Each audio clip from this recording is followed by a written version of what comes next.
Welcome, everyone. This is Games Over Plastic, episode number 17. I am Midnight, as always, joined by the two most fantastic hosts in the industry. We have the man, the myth, the legend, over there in dreary, rainy Massachusetts. Sean Mason, how we doing, sir? Good. I've been really tired the last 2 weeks. I'm back teaching. School's been in session. Already broke up a fight. Um, been coaching soccer. I just been like I didn't realize how tired working just was for me. Like I don't know, maybe because you're just standing all day and like I wasn't used to that. Like last Saturday, I was exhausted. Last Saturday, like last Saturday, I fell asleep just laying like sitting outside. Just fell asleep. Next thing I know, Becoming it's an an old hour and a man. half later, and I'm like, all right, yeah. And I was sitting up as like that old man falls. I'm like, Oh, dude, I've fallen asleep in recliners so many times since I've turned like 28. yeah. So I'm just getting back into the swing of things, but here we are. All right, old man Sean. How many Hawk Tuas have you heard so far? It's too many, too many. I'm sure it's annoying. Yeah, I've heard too many. At the Although speed that... Oh, sorry, go. no, as the year, I heard less this week, but I did hear gooning yesterday Oh, or nice. gooner, whatever that. Yeah, Dude, We're fans of gooning around as here. as fast as memes move around and like in and out of the zeitgeist, I'm surprised Hawk 2 is even still a thing. I figured everyone would have moved on from it by now. Yeah, 'cause you everyone's would've kind of thought. tired of that chick. you would have thought. Kids Yeah. probably move on slower. I remember when I was a kid, I was a lot younger than Sean's students, of course, but I literally watched the first Teenage Mutant Ninja Turtles movie, the live action one. Mhm. I literally watched that every single day that I went to the babysitter for like a year. Like I watched the same movie like 300 times. It was ridiculous. I didn't get bored. That was I don't know how. yeah. That was me Well, with Back to the Future. The first summer I saw it, I watched it every single day. It was the summer of 2005. Yeah, Hey, kids brother, just every don't day. care. They're just like, yeah, I'm watching it. Yeah, that's true. Because I remember my entire high school experience was basically Borat and Hangover quotes. Nice. And yeah, last but not least, we have Hodge, the master of graphics. How you doing, sir? What's up? I'm good. I'm tired. I'm happy it's the weekend. So for people who may not know, I don't know if who pays attention to what, I've been in Texas since April, but I'll be moving back up north. I think next episode I'll be in a different location. Got a new gig and I'm moving out of Texas. Working in these attics was not fun, so I'm just going back up north where it's a little cooler. We ran him off already. Uh-huh. I mean, don't get me wrong. I like Texas. I don't know as much about Austin, but I like Texas. But yeah, working. I understand the people who like living here when almost everyone who lives here works from home. So yeah, when you're in your air conditioned house all day, Texas is a wonderful place. But working outside in here, not fun. So Yeah, it's way too hot. Probably the worst thing is you're gonna miss Bucky's probably. oh yeah, of course, obviously. I Bucky's went the there last goat. weekend with my dad, and my dad came in for the Bears game last week. We went to the Houston versus Bears football Sunday night game, and we stopped at Bucky's on the way in because we needed to pick up some Bucky snacks. I still have beaver nuggets chilling that I'm gonna snack on later. Those are Love so it. good. So Dude, they're good. amazing. They're It amazing. doesn't sound real. Beaver Yeah. nuggets. It sounds like something from Crazy. Fairly Odd Parents. They're like big corn pops, basically. If you remember that cereal. Yeah, they're It's- big corn pops, kind of caramel flavor. They're delicious. Mhm. They're really Yeah, good. They're so good. They're so Everything at Bucky's is good. I've never had anything. Well, I only went once, but I tried like a bunch of stuff and it was all good. There was nothing that was bad. I've been there plenty of times and there's nothing bad. That's very true. The most magical place on earth. All right. One of these days, we're going to get Sean in a Bucky's and he's going to stop hating. As soon as you walk into that place, you just transform back into a little kid again. And it's like, there's no way you can be unhappy or hate it. All right, boys.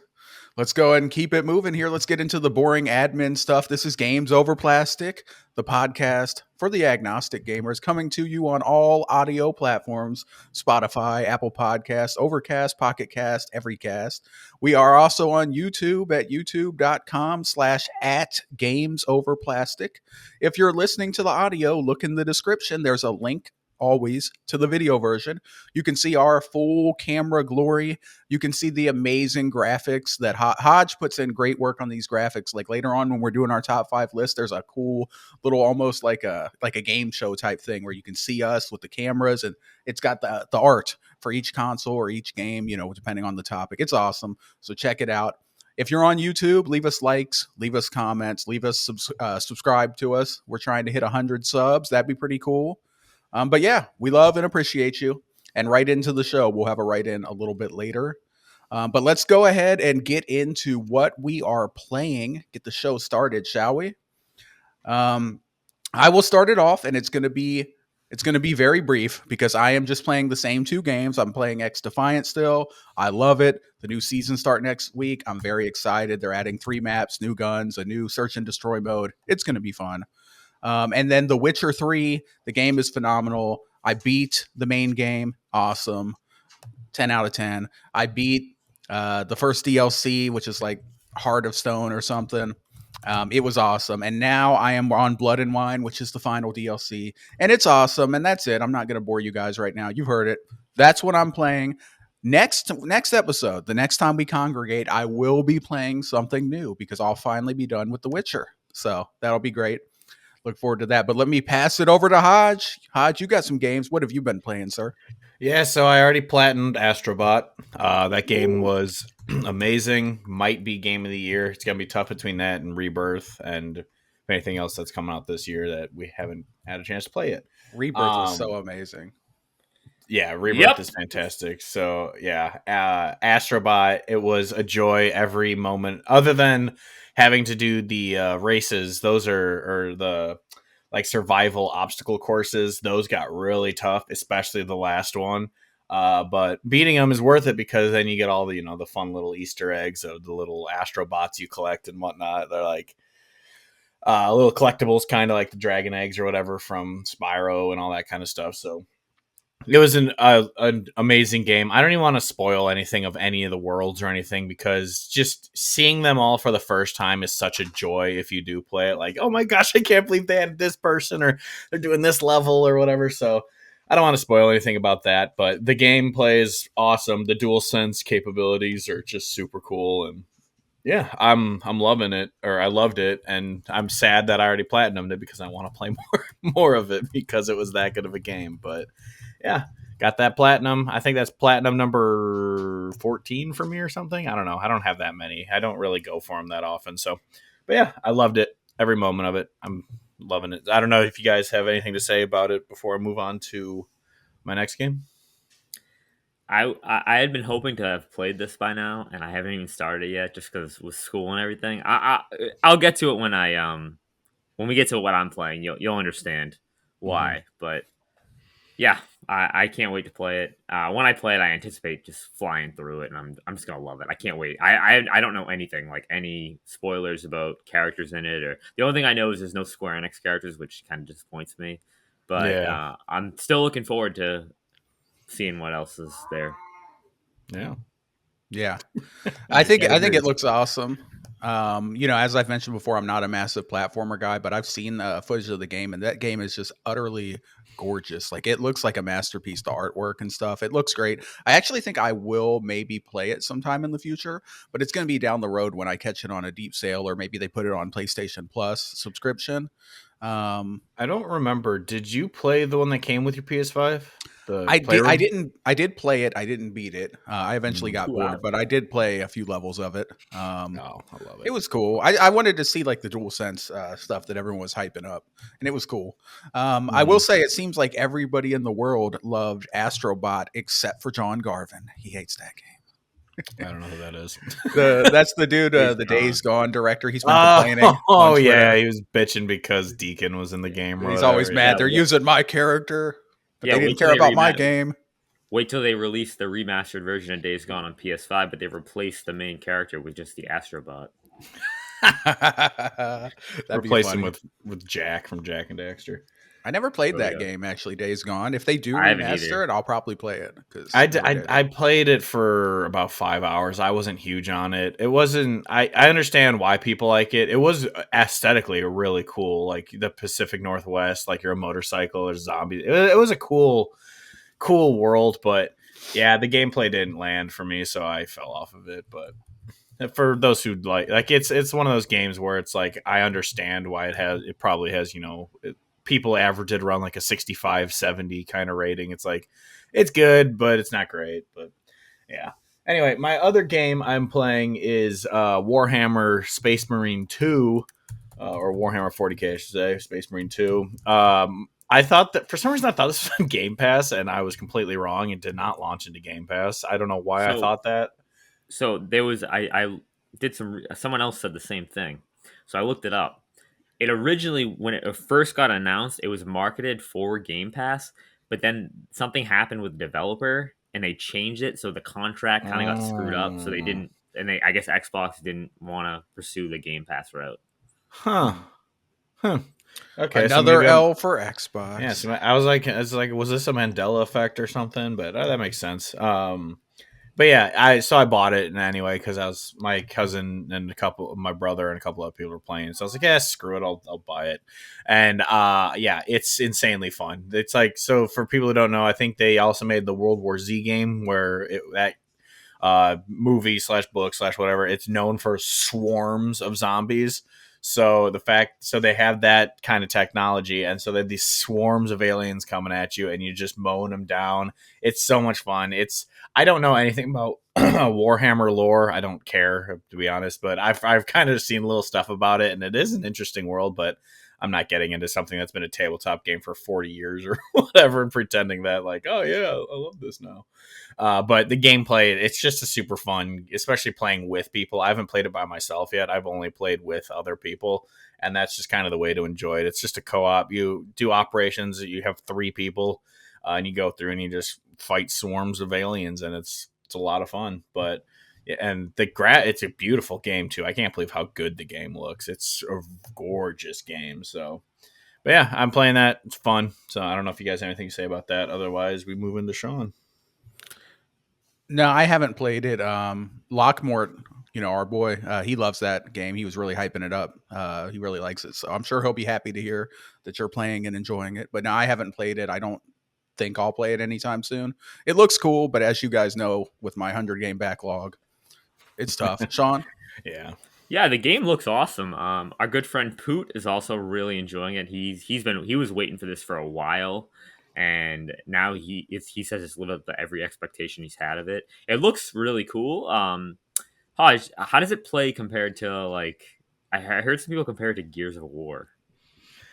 I can understand why people say that, but it plays way different. I think it's because when you shoot the aliens, the feel of the bullet hitting the enemy is how, as weird as it is to describe that, it feels the same as Gears, where it's like very chunky, and so that's kind of I think where people because the gameplay of that, it's not a cover based shooter. You're just 3 dudes running around slaughtering waves of aliens, but I can understand kind of it's that over the shoulder third person kind of chunky shooter Big and bulky dudes. yeah, I was gonna say, and the bulky bro shooter kind of look. So I understand that, but the gameplay, it's not nearly the same as Gears of War, but it's fun for its own reasons. Obviously, Gears is amazing by its own right, but it's fun for its own Space Marine reasons. But yeah, it's cool. You can customize your guy and stuff. So yeah, it's just really fun. I'm not going to become the Warhammer guy who's like, oh, I love War, get to the tabletop game and stuff. So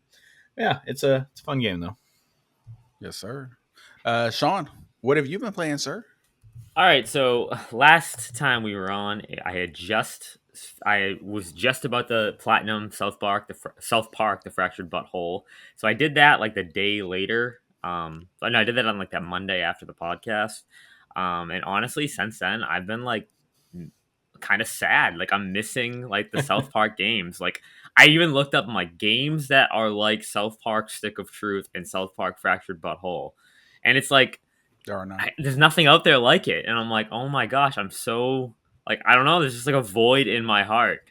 right now. So I've been watching a lot of South Park because of that. We're up to season 5. Yeah. It's a Part of that, hilarious again, show, isn't it? yeah, it's my favorite episode is that season 3 one with the Pokemon spinoff, The like the Chimpokemon. Yeah, I rip-off of told you Yeah, you'd love that it's my favorite episode. one so far. Yeah, it's amazing. I love that episode so much.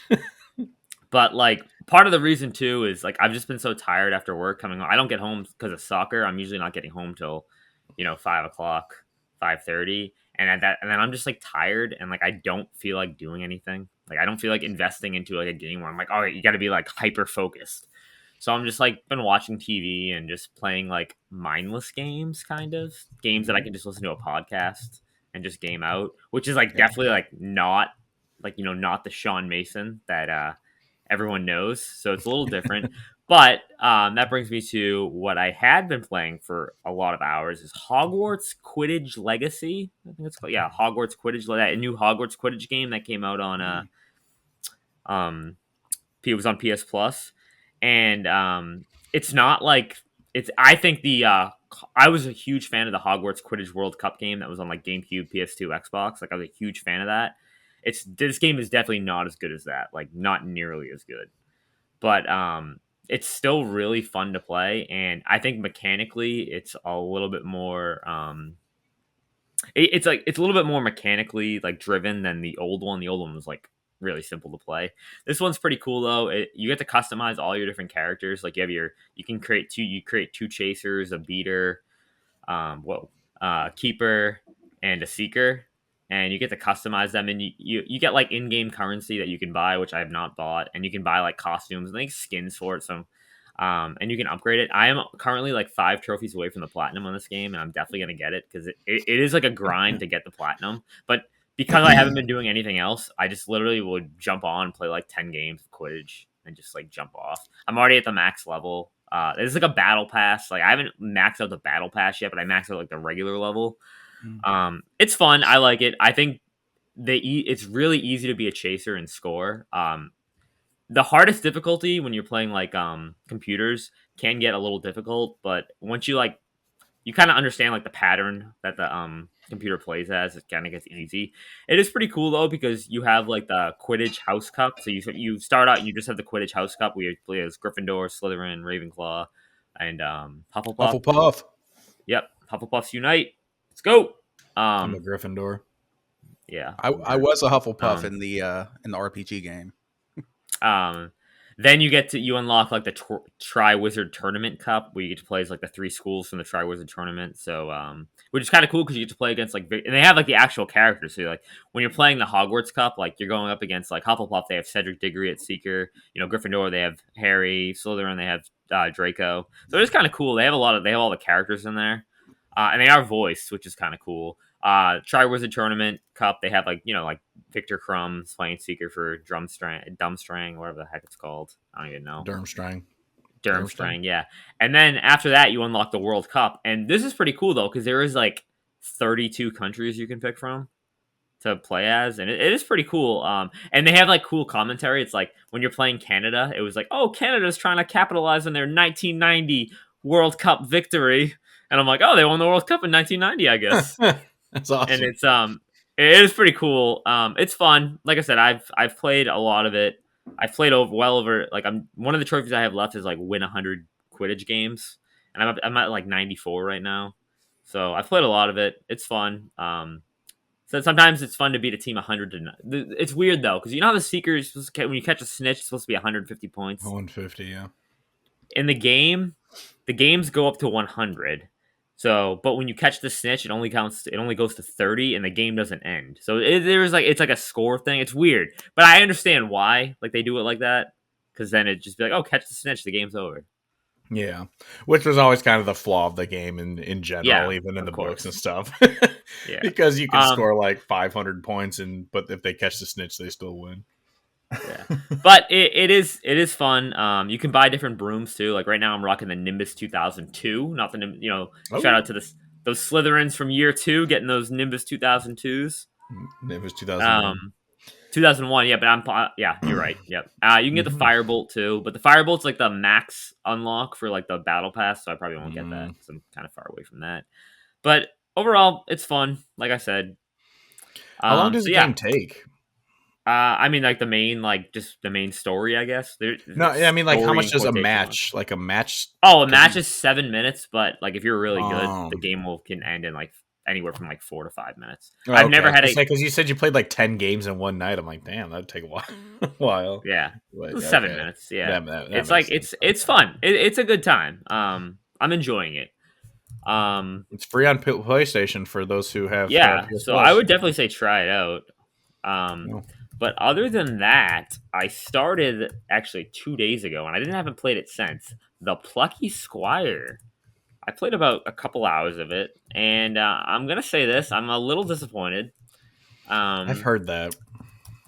Yeah, it is. I had been the second this game was announced, I was like super hyped. Like the art style looks so Yeah. cool. It looks so cool. You could jump out of the book and go into the full 3D. It really reminded me of like a cross between Mario 3D World and Zelda. Yeah. That's what it really looked like to me. But guys, this game is so easy. Like beyond easy. Like beyond easy. There's an easy mode, and I'm like not playing on that, and I'm like, am I? And I had to constantly check. I'm like, did I accidentally click the easy mode? Like, it's almost impossible to die. The enemies just like it's just like the enemies die like wicked quick, and there's constantly like constant narration. Like you're in the you walk into a player. Press the X button, press the X button, press it, like constant narration. Like you didn't need to narrate that. Like this, like that was no point in telling me, oh, well, you can walk over here. And you don't need to remind me every 5 seconds that I can, that you're going to hop out of the book or you can hide behind a rock. Like you don't need to tell me every 5 seconds. So this is like, the definition, I think, of like a kid's game. Which is kind of disappointing, but at the same time, it's like, all right, it's for kids. But again, if you're going to have a kids mode in there, like an easy mode, like at least make your like normal mode or hard mode, whatever the other mode, like a little bit more challenging. I can't even imagine if I put it on like I almost am tempted to put it on the kids mode just to see how easy that is. It plays it for you. You don't have to do anything. I know, right? You just put the controller down, it plays it for you. But yeah, so I don't know if I'm gonna finish it. I mean, it was free on PS Plus, so I don't know if I'm gonna finish it. Don't even know if I'm gonna go back to it. I'd much rather be playing Astrobot. So I think since I'm back into this, I wasn't as tired this week. So I think next week I'll be fine. I'll be able to jump right into the games that I really need to concentrate on. So, yeah. So Plucky Squire, I'm sorry, but you disappointed me. I'll probably get Plucky Squire when it's on sale or something, because it is one of those games that I was extremely excited for. And so hearing that it's kind of all right, I'm like, well, I guess I'll just kind of wait, because I don't have the tier on PlayStation Plus where you have to have it, because I think you have to have the mid or high one, and I just have the lowest one because I'm not paying for that. But you know what I think also is gonna hurt it is the fact that it came out like a week and a half after Astrobot. Probably people are like, oh, this is not Astrobot. Yeah, and since I'm trying to save a little cash for a little bit, I was like, I just bought Space Marine, so I'm not going to buy this game also. So yeah, I'll play it eventually, but it's hearing that it's just kind of all right, and it makes me think like, okay, I guess I'm okay waiting a little bit. All right, but yeah, good stuff. Yeah, I don't have anything to say on that other than it looks cool. So, all right, let's go ahead and move on. That's what we're playing, everyone. Good stuff. We have a write-in. As always, guys, leave a comment if you have a write-in. Ask us questions. You could be on the show. We'll answer your question. It's lots of fun. Hodge, you want to go ahead and take this write-in and give us your answer first to start us? Yeah, we got a write-in from one of our listeners. Buddy, I know you guys, I believe, both know him. I don't know him. I've met him in person a few times. Yeah, so his name's Monsta Pontes. He writes in saying, physical games versus digital games. What do you prefer and why? When did it change for you guys, if it did? Yeah, I'll take it first, I guess. I used to be physical all the way. I loved collecting games. Obviously, growing up as a kid who went to GameStop all the time, Funkoland, traded in old games so you could afford new ones.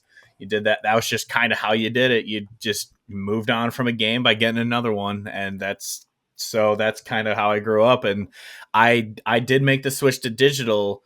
I still buy physical movies. I buy vinyls. I like having physical, especially movies, because those just move from streaming services all the time. It's impossible to keep up with them. So I just like having physical. But games, I moved to digital because with the PS4, Xbox One generation, it got to the point where a disc was basically just a pass key to unlock the digital download. And so at that point, I was like, why do I buy these if because I remember I had the last game I bought physically was Titanfall because I got it, I put it in, and it's like 100 gig update. I'm like, what is going on? And then you realize it's just installing the digital version. And like, so I still have Hogwarts Legacy on my Xbox, and it has a little disc icon next to it because you have to put the disc in to play it. Like, it's not, it exists as digital, but the disc just unlocks it. So I'm like, there's no point in this. I still buy physical Switch though, because Switch, it is just that little cartridge. So I still buy that. But yeah, PlayStation and Xbox, I'm completely digital now. I there's no point in buying physical anymore unless you just want to trade in and get the money the same way. But as an adult who has money, I can just buy the games. So whatever. But yeah, what about you guys? Yeah, for me, it's very similar. Obviously, back in the day, that's what it was. It was physical. It really wasn't digital. So we all got our games, and then you would go to GameStop, EB Games, Funco Land, and you would trade it in because you were a poor kid and you wanted to get that next Call of Duty or whatever it was, Madden. So you trade in some games. They'd rip you off. They'd give you like $6 for a game that came out like a year ago, if that even. Yeah. And then you would get the next physical game, and that's what it was. But yeah, it's funny. Like, I just pretty much get everything digital now. Like, I don't even consider physical. Like, I don't go on to Amazon anymore. I don't go on Best Buy and look for a physical game ever. Like, I just go on to the store. I just go on to Steam, PlayStation Network, Xbox Live, whatever, and I just buy the games. And I have a wish list on all three stores, not counting Nintendo. I got a big wish list on Steam, on PlayStation, on Xbox.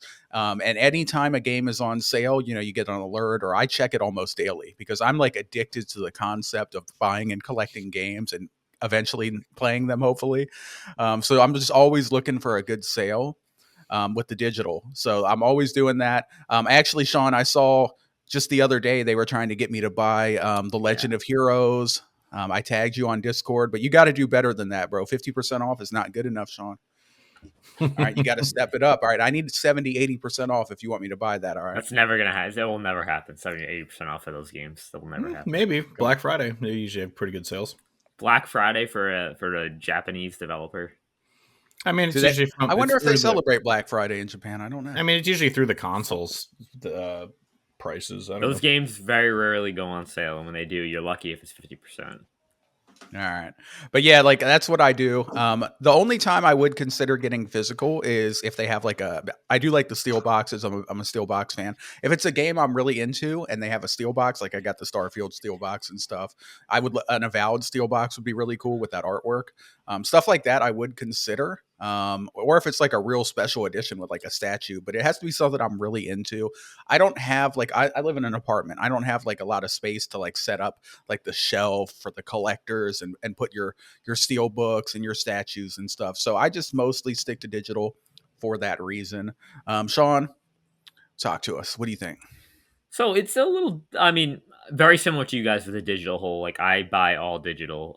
The only time I get physical games is if I'm given a gift, because people just give me a gift of a game and it's physical. For the most part, I just buy digital. But growing up, I was not allowed to trade in games. Like, I've never traded in a game to GameStop. Never sold anything to GameStop. Wasn't allowed. That wasn't allowed in our house. So I still have like my entire GameCube, PS1, PS2. Like, still have all that entire collection. A lot of it is at my parents' house. Some of it's here. But I would say, the last time I actually went into a GameStop and bought something was 2013. It's the last time I ever went in there and bought something. Yeah, that's been a long time.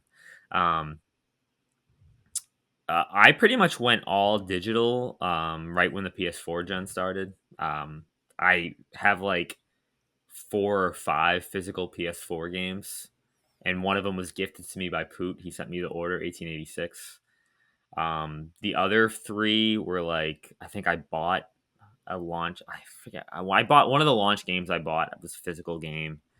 But for the most part, I just get all digital unless, like I said, unless it's a gift. Like for Switch right now, like I have I have Link's Awakening on physical, but it was a gift. That's why. I actually bought it for my sister, and she bought it for me, which is kind of funny. But yeah, I do buy physical collector's editions though. Like if there's a collector's edition of the game, but I don't open the game. Like I just buy it again digitally. So I'll buy the physical collector's edition and then just don't open it. Okay. So like I have physical editions of like all the Kingdom Hearts games, but a lot of them aren't open. And that's just for you. You don't plan to resell them later. No, You just just have want to them have in it my house. just, I have them just brand new. Yeah, displayed in my house. Yeah, I forgot. Yeah, I've bought Hogwarts Legacy. I said that earlier. I bought it because it had like the free that book thing or the wand. Well, it had no, I didn't get the collector's edition. It was sold out. I tried getting it, but it had sold out. But no, I bought because like the deluxe edition, it had early access or whatever, which is why I bought it. Oops, I hit my camera. But that's why I bought that one physical. And then I pre-ordered the Alan Wake physical edition just because I love that game. And even though I bought it on PS5, since I already own it on Xbox, even though I don't have a disc in PS5. So I have it. I bought it physical on a console I can't even play it on. So, but yeah. So, but other than that, yeah, I'm digital all the way now, pretty much. Like I have all the Trails games that were released physical, but a lot of that is like collector's edition. They don't make that. It's like all like, oh, you gotta specially order it. Kingdom Hearts, Final Fantasy, like the game series I really love. Like I have the Pixel, the Pixel remasters for Final. Like I got that physical. Yeah, which is awesome. I forgot, and I also have I bought Twin Breaker. I bought it just to support LSM, and then they sent me one of the Super Perils baking physical editions because I designed the box, so they sent me one. So I have that also, which is just kind of a cool collector's item that I have now. But yeah. I'm the same. If there's a really cool collector's item that comes with like a statue, I haven't bought many of them. Like I bought the Kakarot one, which has him riding on Nimbus next to a dinosaur. It's really cool. But other than that, yeah, I try to, if there's really cool collectors, but of course most collector's editions are like, it comes with this statue and it's $500. I'm like, why would I spend that much on that? I do have the Far Cry one where it was like, wasn't there a Far Cry one that like came with an island or something? Like, you guys know what I'm talking about? Yeah, or something crazy like that. It sounds familiar. It came with something weird, but I remember I have the Jotnar edition or whatever of the God of War Ragnarok, which comes with like the Mjolnir and all that kind of stuff. But I bought it to flip it because I already owned the game, and those things never sold out. So now I just have it. It's funny because you can still buy it in the stores. Because usually a collector's edition, they sell out and they become pretty popular. But it's of course the one I buy is the one that doesn't sell out. Like, yeah, good job. But yeah. Good stuff. Yeah, we love games. Great question. Shout out to Monsta Pontes. We appreciate you, sir. Thanks for your love and support of the show. We always see you on Twitter and in the comments and stuff, and we appreciate you. So thanks. Yeah, that was a good question. You guys ready to move into the main topic of discussion, shall we? Let's do it. Of course. All right. And this is in honor of the PS5 Pro, which was very recently announced. We thought it would be topical and fun to go ahead and talk about our top 5 consoles of all time. Real quick, do you guys plan on getting the PS5 Pro since it was just announced? Sean, what about you? You think? Eventually I probably will. Just probably right when GTA 6 comes out. I'm probably gonna, especially if it's 60 frames. I'm definitely gonna hop on that. And if it just looks gorgeous, but that Sony 30th anniversary edition, like I'm like, oh my god, and like they're only making the limited amount. It has to be the bundle. I'm gonna try to get one of them. I'm gonna try for the bundle. I'm gonna. What does it include? It's the console, the charging stand, and a controller, and a DualSense Edge. The Edge and a charging cable. Dude, the Edge is off. I love this controller, and it just looks so cool. Like I don't know, it looks so cool. Like I'm gonna try to get one. When they announced the Pro, when they announced that ticket price, I was like, nah, I'm not spending $700 on a console. Like, because we're at the point, that's how bad our inflation. I can't blame Sony for it. Obviously, it's just our inflation is so out of whack that usually consoles by this far into it, the PS5 disc one would be selling for $350 by now in a normal generation. But since everything's so expensive, they increased the price of the console. So them launching the Pro at 700, it makes sense in the inflation era that we're in. But for principle's sake, I refused to get it until they announced the 30th, and now I'm gonna try and get one just because I'm a whore for the PlayStation 1. And it even made me want the Portal. I don't want the Portal, but seeing that gray, it looks awesome. I was like, God damn it, I kind of want this thing. I actually just today saw Wario64 posted the Portal. It's $150 on some website, and Best Buy does price matching, so you can get it for $150 from Best Buy.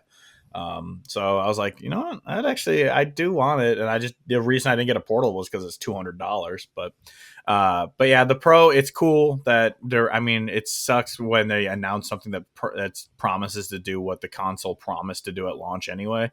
So. Yeah. So when all consoles do, all consoles are like that now. Everything's like that. PS5 had 8K 120 on the box or whatever. It's like, yeah, I mean, everyone knew it wasn't going to hit that, but yeah. So it sucks for that. But I want one for the actual Pro sake of it. I do want it to make the games run better, because what they showed, it does look like these games run better. Granted, they're showing old games that came out on PS4 running better on a PS5 Pro, but yeah. But yeah, it looks cool. I'm gonna try at the very least, I want the normal controller in that PS1 color. That's all I really want. I'm gonna try for the consoles just because, but the only thing I actually really want to try and get is that controller because it looks sweet. But yeah. Yeah, my thoughts are very similar to yours, Hodge. When I first saw it, I wasn't that interested. I'm like, that's a lot of money to spend for what could be semi-marginal upgrades. But just like Sean, when I saw that special edition, it is so beautiful, dude. I don't know if it's nostalgia or what, but like that gray and the old school iconography and the colors and stuff, it just brings me back to a happy place. Oh, yeah. And it's gorgeous. And I would love to get that, but there's only like 12,000 available. And I just know like I'm not going to get it. I probably won't even try, especially since it is so much money. But it looks awesome.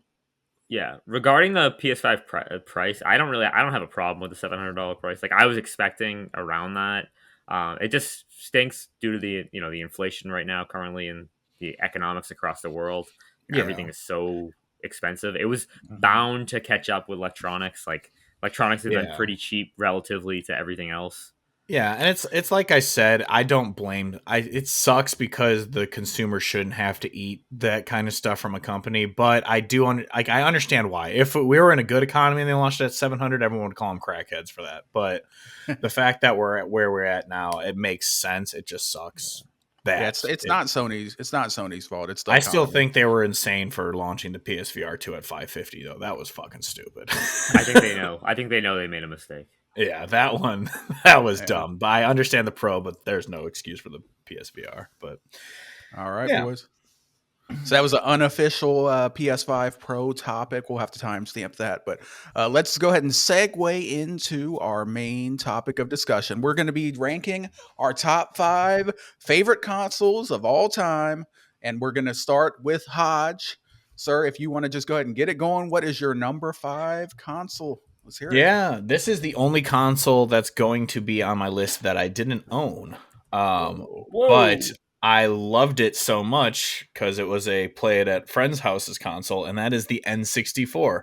I never owned one, but all of my friends had them. So much of my childhood, despite not owning this console, so much of my childhood was Super Smash Brothers, Mario Kart, GoldenEye.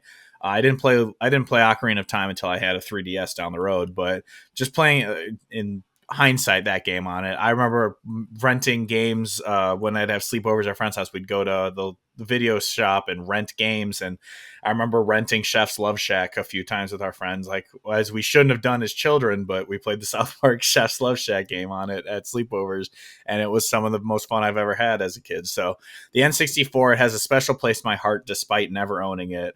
And so, yeah, I got to say, it's my 5th favorite console of all time. All right. Sean, you have anything to say about the N64? Or is N64 is a weird relationship with me. I think it has some really, really high highs, and I think there's way too many low lows in that. I think the controller is atrocious. It is a dumb controller. The Bowser Claw controller made my dad quit Nintendo, and he's never gone back. I think it had, like I said, it has some really high highs. You got Ocarina, you got Majora's Mask, you got Mario 64, you have Paper Mario. Like I love those games, but I think some of the games on there are just so bad and they've aged so poorly. Like that Goldeneye aged like console, milk. Yeah. that console in particular, like Mario Kart is atrocious to play today. It's so bad to play today. Nope. Smash Disagree. 64 is horrendous when you play it now. It's so bad. Compared to any other Smash game, it's so bad. Well, yeah, they're always going to improve in the moment, though. You got to judge it in the moment. No, yeah. I'm judging it. No, in the moment, but again, it just it has so many high, and it feels some of the games feel so good to play, but other games it's just like have you ever just gone back and looked at some of the games? It's like, oh my god, it's compared to like the PS1. It's like, oh my gosh. Oh yeah, definitely. Even compared to PS1, it was underpowered. But no, those games are just so much fun. I don't care. Yeah, I mean Mario Party's awesome. Like there's a lot of good games, but there's a lot of there's like not a lot of medium. It's like very much like out. I will say this though. It did have better graphics than that other 64-bit system. And yes, I'm talking about the Atari Jaguar, boys. That was the 64-bit system that looked like a 16-bit system almost. I don't know. The controller of the Jaguar was like a phone. Dude, it had like a little keyboard thing on at the bottom. It was weird. I don't know a single person who's ever owned that piece. I don't think anyone did. I always saw advertisements. Hang on. Speaking of launching at $700, the Jaguar launched at $700, and that was like 93 or 90. That's ridiculous. I cannot believe that. And then they were just giving it away for like $100. Dude, I see ads from like when people post ads from like the 90s from like Toys R Us or whatever. The PS1 selling for $99. Like, it's insane. Yeah, it's the fact that was. Or you can buy the Jaguar for $700. Yeah, that's insane. The terrible Hodge. One last thing. What's your favorite N64 game? Mario Kart. Okay. I mean, I would say Ocarina of Time, but I didn't play it until on 3DS. I've never played the N64 version, so I can't say that one. So Mario Kart, it's still a game I don't have an N64, but I do have the Switch with the expansion pass. So I'll get together, and I own the N64 controllers, like the wireless ones for the Switch, and me and my friends will play Mario Kart with those controllers because it's just so reminiscent, and we love it. Good stuff. All right, boys. I might talk about that one later, so we'll just keep it moving. All right, so up next will be me in the rotation that we decided on. I'm going to give you my number 5, and this one I had to really think about. I had 4 which were locked in solid, right? But this last one I really had to think about, and I decided that I am going to go with that gray nostalgic that we were just talking about. The PlayStation 1 is going to be my number 5. The PlayStation 1. I had a lot of fun on there. There was a lot of games that were truly memorable that I played on there. The first Resident Evil game, that iconic scene when you walk in and that zombie turns and looks at you. At the time, it looked so real and spooky. If you look at it now, it looks horrible. But at the time, we were like, whoa, it's a freaking zombie, dude. It's freaking scary. That was awesome. I talked about before, I played XCOM. I played Command and Conquer on the PlayStation 1. I had so much fun.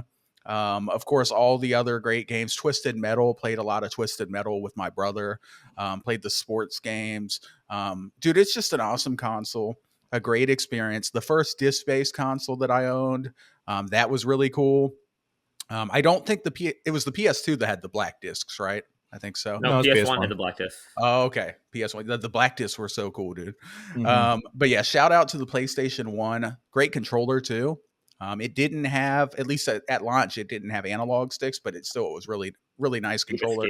Very comfortable. Yeah. That's when they did the analogs. Yeah. But yeah, PlayStation 1 is my number 5. A great console. Beautiful, powerful, awesome games. Final Fantasy VII was PlayStation 1, right? And I played that just recently, and what a great game. Wish I would have played it back then, but hey. What do you guys think? Any words on this, or will it come up later maybe?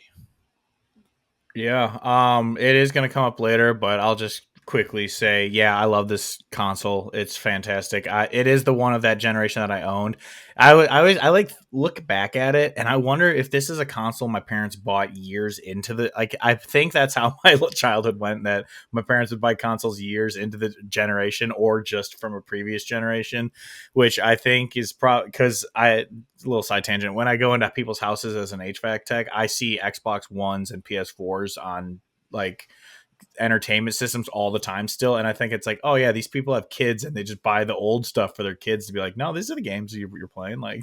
And so I think that's kind of the same with how it was me as a kid. But yeah, the PS1, it is the first console I owned and completely adored. Well, I had consoles before that I loved, but this is the one that like warped my mind. I remember, I need to try and share it in Discord later because I've shared it before, but there's this old tape at Target that they'd give you around holidays, and it was just a tape that played game demos, like trailers, and it was called like Get Into the Game or something like that. And I remember watching it over and over and over. It had Tomb Raider, Spyro, like NFL Blitz, like all these old, it was old N64 and PS1 games. And I always think of that when I think of the PS1, because as a kid, you know, when you had limited access to stuff, you'd find your entertainment in anything. So I just watched that advertising tape over and over because it would talk about video games.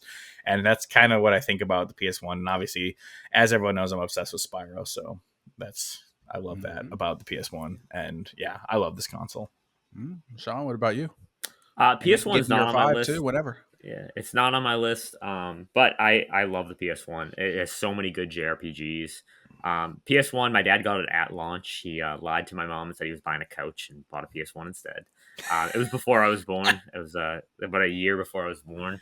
So I was born to the house with the PS1. But I have a lot of good memories with it, playing a lot of Crash, a lot of Final Fantasy, Spyro, being stuck in Crash Bandicoot Warped on the engine boss, and then waking up the next morning and finding out that the boss was beaten because my dad went on and beat it for us. And we ran in, and me and my sister jumped on the bed, and my mom was like, 6 a.m. What are you kids doing? But yeah, PS1, it's a great system. Very, very, very good system, and it's the Sega killer. And PS1 rocks. Yeah. All right, yes, sir. Get to my number 5. My number 5. This was a really difficult choice for me. I really struggled to put this at 5 or 4. It's the Nintendo GameCube. Yeah, I adored the Nintendo GameCube. It was the first console that I got that like I wanted, like myself, like nobody. My sister wanted it too, but it was like we got it on my birthday. I'll never forget it. August 15th, 2002. Went to Toys R Us with my dad. I was turning 6 years old. My dad had just got home from work, and we were outside at a pool, and my mom was like, "You're taking him. You promised him. You promised." And my dad was like, "Oh, I have to get a freaking GameCube," because he was so done with Nintendo. So we went to the Toys R Us. I'll never forget it. And I go, "I want Luigi's Mansion." Woman behind the counter said they didn't have Luigi's Mansion, but they had a million copies. I was staring right at them, and she said, "Nope." So I got Super Smash Bros. Melee instead, and a couple controllers, and it was like the greatest thing ever. I remember we stayed up basically. It felt like all night. It was probably like 11:30 because I'm 6 years old, and we just played and played. And I remember I didn't know anything about like who I could unlock on the GameCube for characters, and I remember just unlocking Dr. Mario and like freaking out, like, "Oh my god, it's Dr. Mario! Oh my god!" But yeah, and then exactly 2 weeks later, Mario Sunshine came out, and Mario Sunshine is one of my favorite games of all time, and that was like, I mean, I remember going to school. I just started first grade and being like, oh my gosh, every day we talk about Mario, because a lot of my friends still had N64s and PS1s. A couple of them had PS2s already, but I was like, this Mario Sunshine game is insane. Or they just come over and play Melee. I just have so many fond memories. So we talked about Custom Robo last episode. That's a hidden gem on GameCube. Not a lot of great JRPGs, but there's a lot of just hidden gems on the GameCube. I think Nintendo has a lot of, the GameCube didn't sell well, but there are a lot of just bangers on this console. I think Twilight Princess is an amazing game. That's definitively a GameCube game, not a Wii game. Wind Waker's on here, amazing game. I love the control. I love the GameCube controller. I don't think it's like God's gift to Earth like everyone thinks. I do love it though. I think it's awesome. I never had a Wavebird though. The wireless controller that everyone loves. It gave us some wonky games. Like, it was my first ever Star Fox experiences on GameCube. I played Star Fox Adventure, aka a poor man's Zelda. Do a barrel roll. That's 64, which I've never played. But yeah, I loved the GameCube. I have so many memories with it. I still have my original GameCube. I got the black one. Oh my god, it was so sleek. And Sonic's first appearance on a Nintendo console for all you Sonic fans. Sonic Adventure 2 Battle. Never played it. Oh, that game's awesome, man.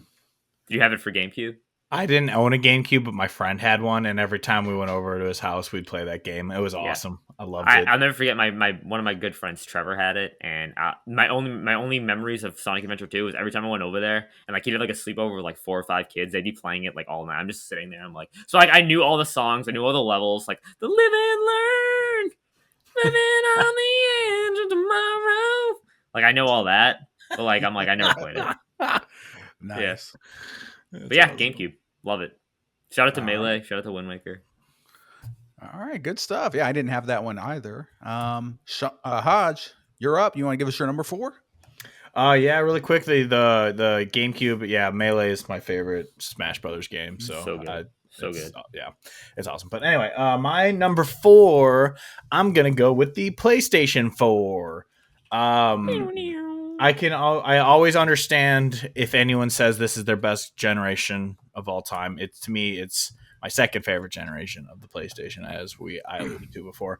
But this console is the one that killed the Xbox kind of as a competitor. Xbox also shot themselves in the foot with the Kinect and all that stuff, which, as I've talked about on this, I defend the idea of the Kinect, just not the packaging or forced packaging of it. But the PS4, just a legendary. I actually just the other day I was bored and I threw on E3 2016 from Sony just to watch it, just to kind of relive the hype of that generation. And that conference alone had God of War, Spider-Man, Death Stranding, The Return of Crash Bandicoot, Resident Evil 7, Star Wars Squadrons, which is pretty decent because that was kind of right at the start of the PSVR life and all that. And it was just this amazing conference, and all these games were hits. God of War, beloved. Spider-Man, beloved. Resident Evil 7, for the people who enjoy the series, love it.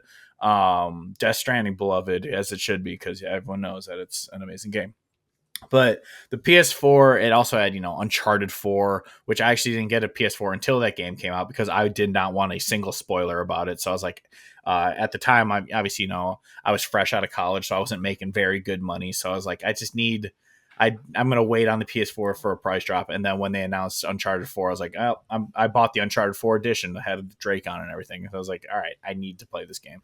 But yeah, this console generation was, every year was just a banger year. There wasn't like a bad year on the PS4. Every year had an amazing game out. It was a dominant system.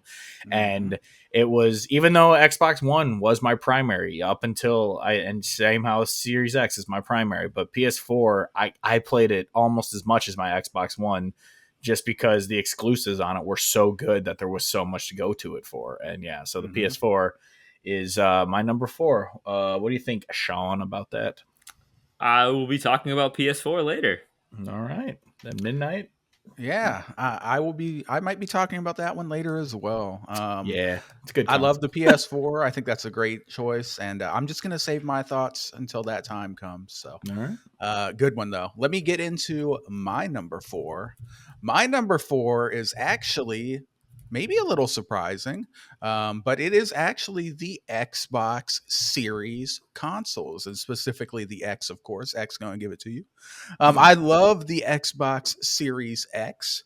I think this is a beautiful, handcrafted console. Like, it is just so solid and sexy and whisper quiet. I've mentioned before, like, you can literally walk right up to that console and put your ear right next to the fan, and like, you won't hear anything. You'll feel some air. You don't hear a thing. It's amazing. I love the features that they built into this console, like the quick resume. Sometimes I forget about quick resume, but then I'm reminded how awesome it is when I'm playing a game. Like when I launched The Witcher 3 that I'm playing right now, literally as soon as I click launch from the desktop menu or whatever, I'm within the game at the exact same spot in the world, literally in 3 seconds. I'm not exaggerating. Like it's like instant. It's like boom, there I am, and then I just start running around the world and doing quests. It's an awesome feature. The console is very powerful. It's great for backwards compatible. They have auto HDR. They have FPS boost on a lot of games, so you can actually get 60 or on some games even 120 frames on these old games. They just found a way to boost it. I wish they did it to more. They kind of stopped doing that, but it is pretty awesome though. And it is my primary console. It has been for a long time, just for playing like third party stuff. Although I am starting to shift away from that a little bit because of some of the choices Xbox has made. I'm starting to think maybe I should diversify my library, but we won't get into that. But this is a great console, awesome controller, great fast networking, great backwards compatibility, great features, whisper quiet, sexy, and I just love it, man. I just love it. I'm playing on it all the time. It's hooked up to the OLED back there. I'm playing The Witcher on it. It looks gorgeous. I played Baldur's Gate on it. Played all kinds of stuff. It's just awesome. So that is my number 4 pick, the Xbox Series. Do either of you, Hodge, you have any thoughts on this? Maybe. Yeah, it's not on my list, but I love the Series X. Obviously, other than the stupid mistakes Xbox has made this generation and just their lack of exclusives and the story we've all heard a million times at this point. Other than that, it is an awesome console. I do love playing this thing. Quick Resume is one of the most underrated features for anything. Like the fact that I took it out of it, just it didn't need to be running anymore, but I had Kingdom Hearts in there when I was playing it. It stayed in my quick resume for like a year before I just ended up closing it because I wasn't playing it anymore. But like the fact that exists, it just sucks that live games, it when it disconnects from the server, basically breaks game. You have to reset it anyway. So that it does suck that they should have the option to turn that off for like live service games like that. But yeah, for any single player, the fact that it loads in so quickly, it is a whisper quiet system. The console itself is great. It's just Xbox is screwing up this generation now at this point. But yeah, it's an awesome console. I love it. It is my primary too. My PS5 is still an exclusive machine. I mean, when the Pro comes out, if I get one or it's PS6, I might be primary there if Xbox keeps kind of doing what they're doing. But yeah, it's still a great console, and I can't hate on the console because of what Xbox is doing right now. So yeah, awesome choice. Yes, sir. Sean, if you have any thoughts, and then you can get into your 4. Yeah, it's a great console. I really love the Series X controller. I think the controller is awesome. I think it looks really gorgeous, especially the Halo edition of the Series X. It looks awesome. Oh yeah, but yeah, sexy. it's like my number. It's like it's right. It's behind PC and behind Switch and behind PlayStation for me for my preference to play. But I have nothing against it. It's a good console. It's really good. All right, my number 4 is, drum roll please, the Nintendo DS. The Nintendo DS. I love the DS. This was DS Lite in particular, not the fat DS, the one that, oh my god, was weirdly designed. I never had one of those, but the DS Lite has so many good games. It was Nintendo's first ever first console that dipped into like online gaming kind of. So I played a lot of Mario Kart DS online, not like worldwide, but like people on my street would be playing from each other's houses. Picto chatting back and forth with people.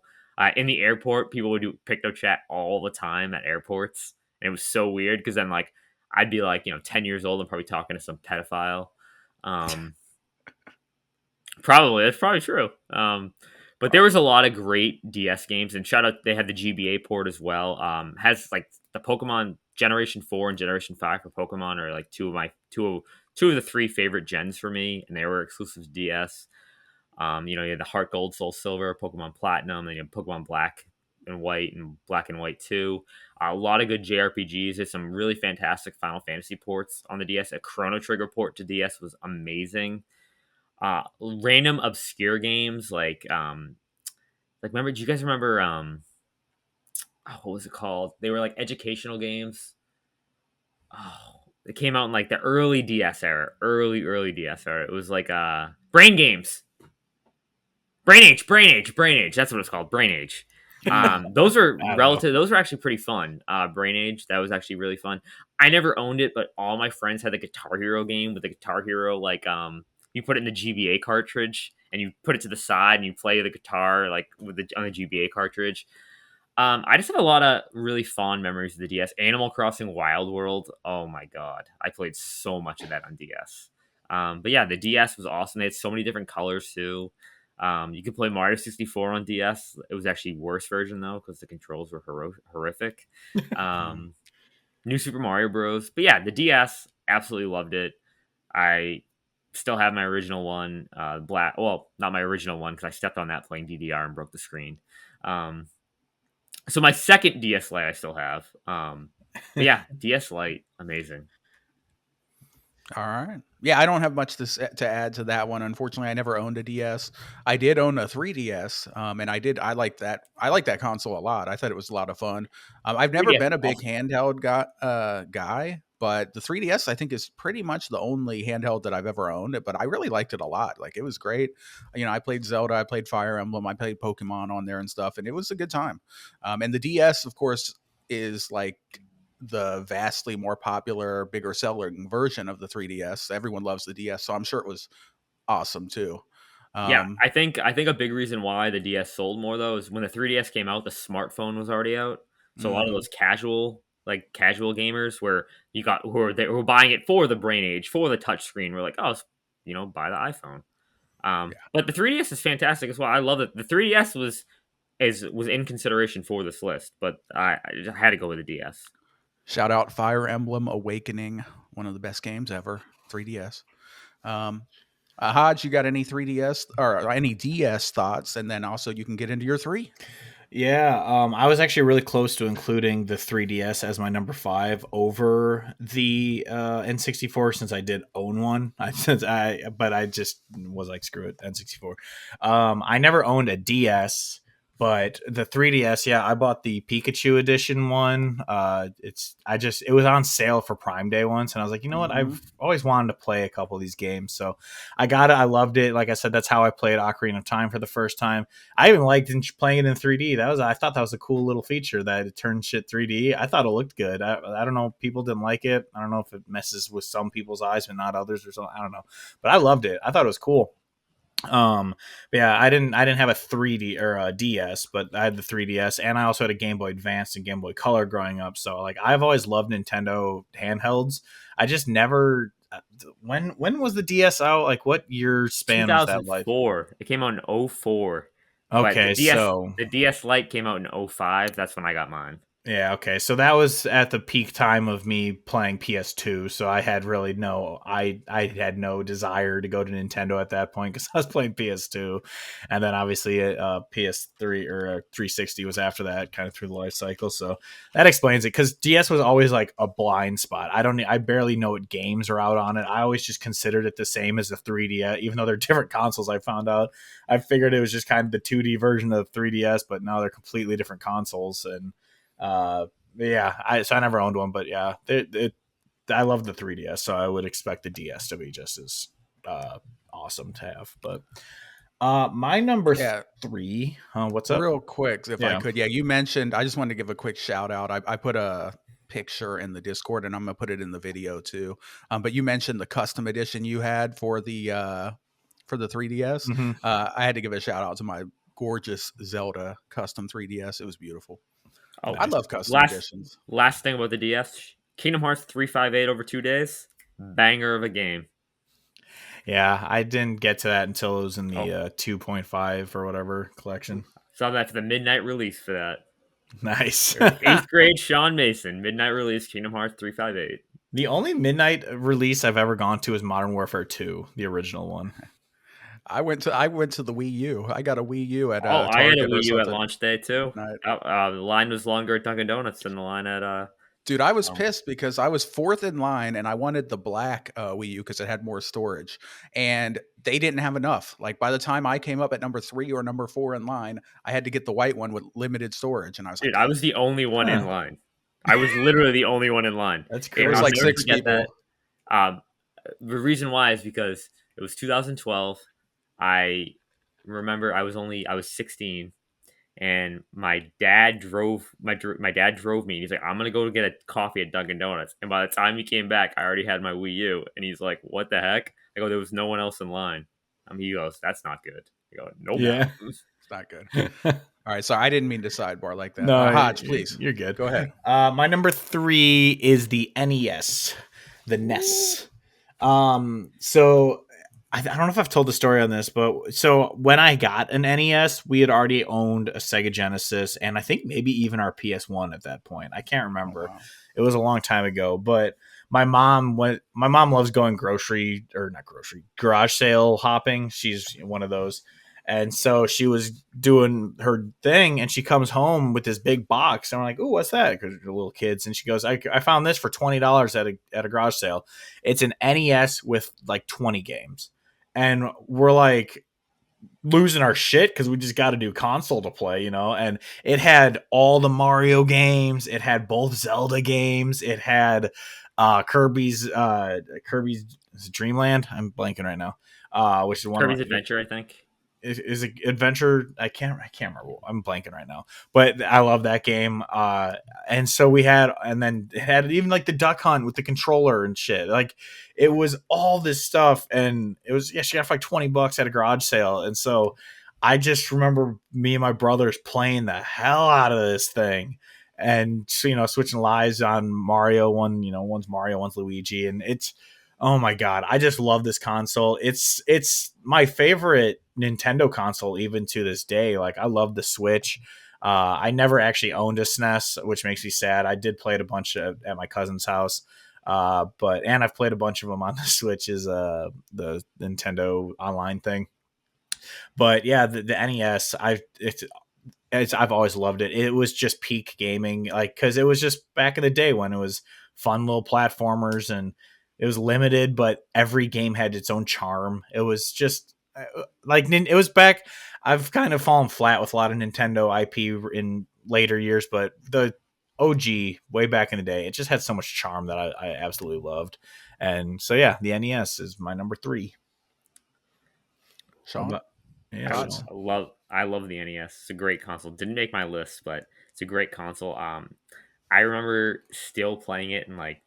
Because again, I was already born. We had it. It constantly was hooked up. Even constantly hooked up in our house, even to like 2004, 2005. And I just remember we would play Mario, Super Mario 1, Super Mario 2, Super Mario 3 all the time. That's like Super Mario Bros. 3 in particular is my dad's like comfort food game. So anytime we knew he had a bad day at work, if he'd come home, he wouldn't say anything. He'd go right down to the basement, boot up Super Mario Bros. 3, and just speed through it. And we knew dad had a bad day at work because he needed like some comfort. But we have a lot of memories of NES. My mom's not a gamer, but my mom was obsessed with Tetris on NES, not the Game Boy version, but the Tetris NES version. She still plays it to today because my dad still has that original NES. They have a CRTV hooked up for the NES, awesome. And my mom still plays Tetris on it all the time. But yeah, there's a lot of cool memories. Final Fantasy, the first Final Fantasy game, first Legend of Zelda game. But yeah, NES, great console, great pick. Sweet. Yeah, awesome pick. Not on my list, but amazing console. Of course, I had one. So many great games on there. Of course, you got Mario, you got Zelda, you got the legend Mike Tyson's Punch Out. That game was so much fun. I love that game. Played the heck out of that. I have a funny memory. My dad, I was living with my dad at the time. He was working like 2 jobs to raise me.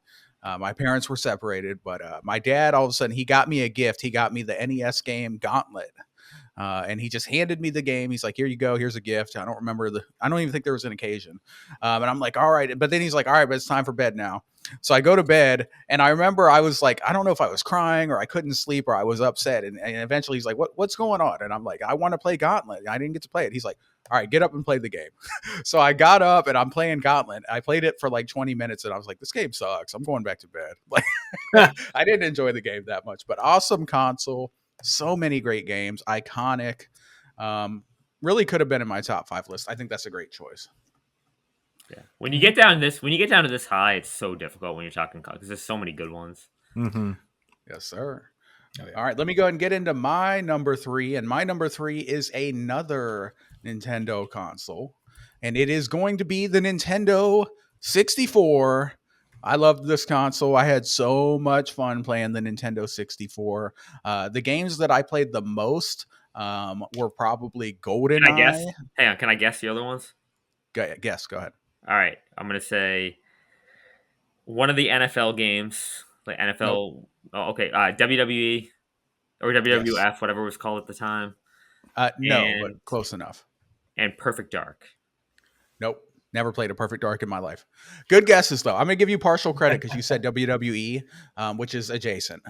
One of my favorite games that I played a lot on there was WCW versus NWO World Tour and Revenge or whatever. Yeah. Dude, those games were awesome. They controlled so well. They were easy to learn, but there was a little bit of mastery to it.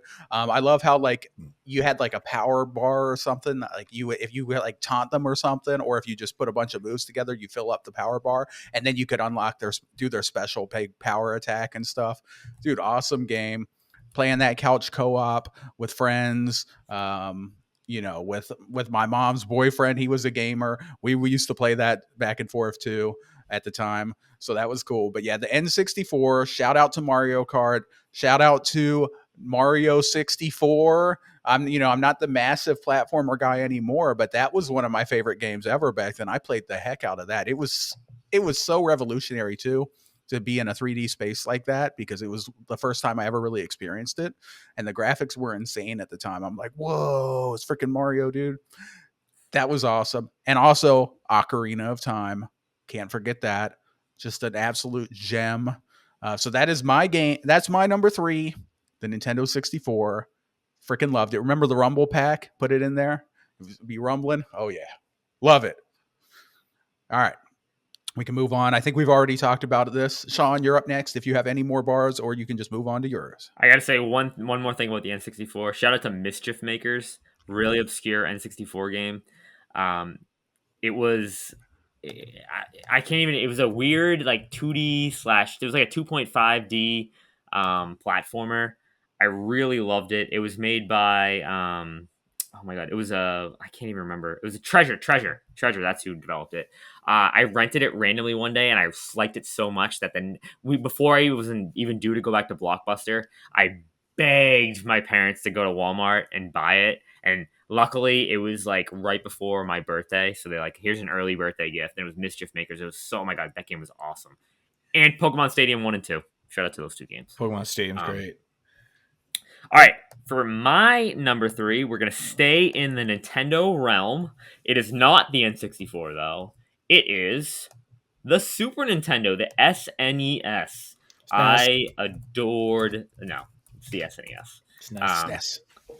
I adored the Super Nintendo. Absolutely, so many good JRPGs. Like I think people think PS1, they think JRPGs is the best. I think the SNES peaked. JRPGs peaked there. I mean, they're still pretty awesome. They're awesome regardless, but so many good ones. I mean, you got Final Fantasy VI, Final Fantasy IV, you got Chrono Trigger, you got a lot of the Dragon Warrior games. You got some random obscure, just random obscure games. I mean, Super Mario All Star, which was the original, which was Mario 1, 2, and 3, like remastered in like Super Mario World art style. And then they released Super Mario All Star plus Super Mario World, which was awesome.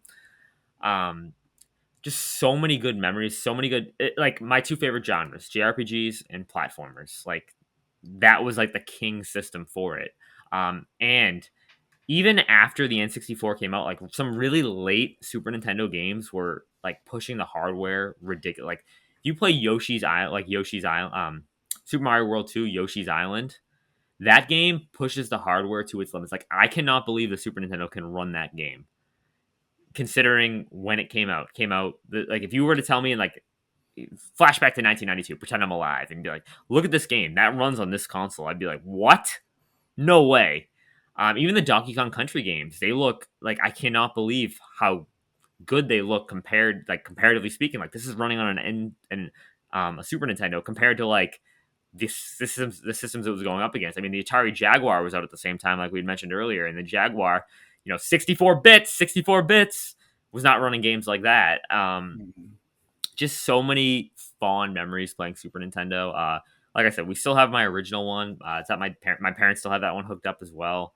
And Super Mario World, just such a crisp game. And A Link to the Past, like the first ever Zelda game I beat on my own. It's A Link to the Past, and I still play it every year. And it just has, I have so much nostalgia for the Super Nintendo. So shout out to the Super Nintendo.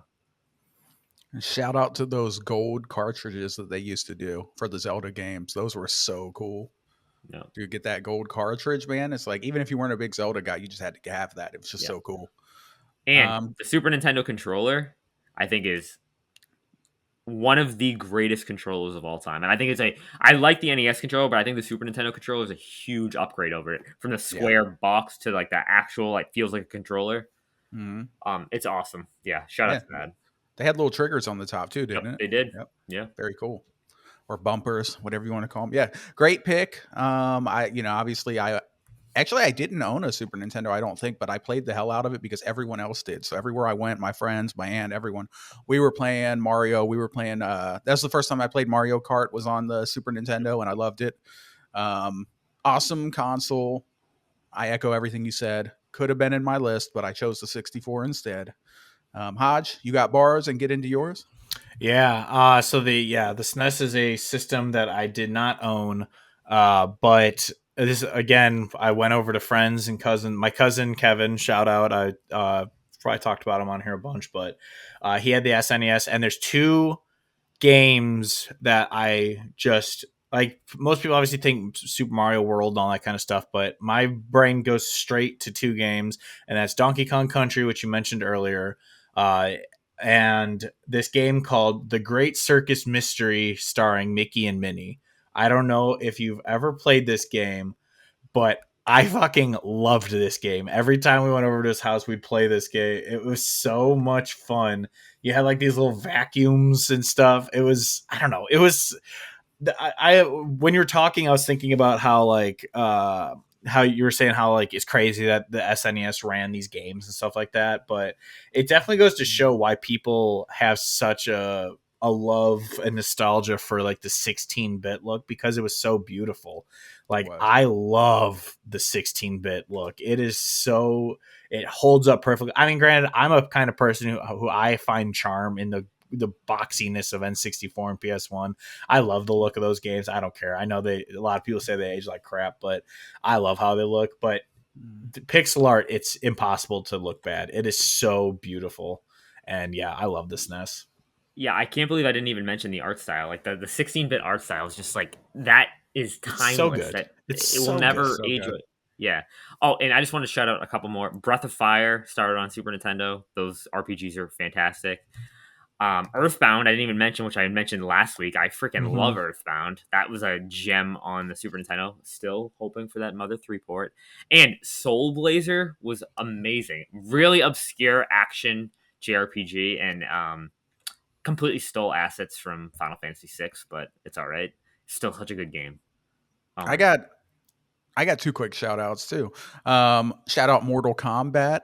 Although the Genesis version actually was better because it had blood, but Mortal Kombat was on the SNES and it was awesome. Doing the fatalities and stuff, man. Especially as a kid, I was like, "Whoa, this is crazy." And then also, I think Toe Jam and Earl was on the Super Nintendo, wasn't it? I played it on Genesis. That game was awesome too. It was a fun. I don't even know how to describe that game, but it was awesome. Yeah. But yeah, sorry, Hodge. Yeah, my number 2 is the PlayStation 1. We already talked about it. I don't need to go off on it too much more. Like I said, this system was meant everything. I will never. I still have the black. What is it called? The black case or whatever, where it's not the greatest hit version. It's the original version of Final Fantasy VII, because that game was like, it was just so iconic for the time. And so I just wanted to shout out, obviously I talk about Spiral like I said before, but that, like, Final Fantasy VII, it was just like the face of that console for so long. And I love the PlayStation 1. I don't need to talk about it that much more, so we can move on unless you guys forgot anything and wanted to say some more about the PlayStation 1. Crash Team Racing rules. It is fantastic. Yeah, I played the multi-tap. I played the remaster CTR when it came out. Me too. Too many hours. All right. I mean, awesome pick. Obviously, that was in mine earlier, so I won't repeat myself. But what an iconic console, and I think the main reason why we were all so excited about that anniversary PS5 Oh Pro yeah, is because of the nostalgia that we have for that PS1. That dude. look. Didn't they come out with like a PS4 limited one Yeah, that was? But I had the controller, the PS4 controller. I have it. yeah, That's like a I've PS1. Yeah, yeah, I wish it I'd was gotten gorgeous. that, but Oh my yeah, god, it's so nice. yeah, which is why I have to get the DualSense one because yeah, that color scheme it's yeah, it's nostalgia, but it's such a good look. That gray with like the darker grays, it's and then there's the PS color, the four colors of the it's just perfect. I love it. Yeah. Yes, sir. And with that, let me segue into my number two, which is another PlayStation console, and it is my favorite PlayStation console of all time, the PlayStation 4. This was such an amazing console, such an amazing generation. The console was beautiful. I love that little angular shape that they had. It was like a work of art, especially when you compare it to the VCR that Xbox came out with. The PS4 was sexy, man. It was Yeah. thin. Comparatively speaking, it was thin.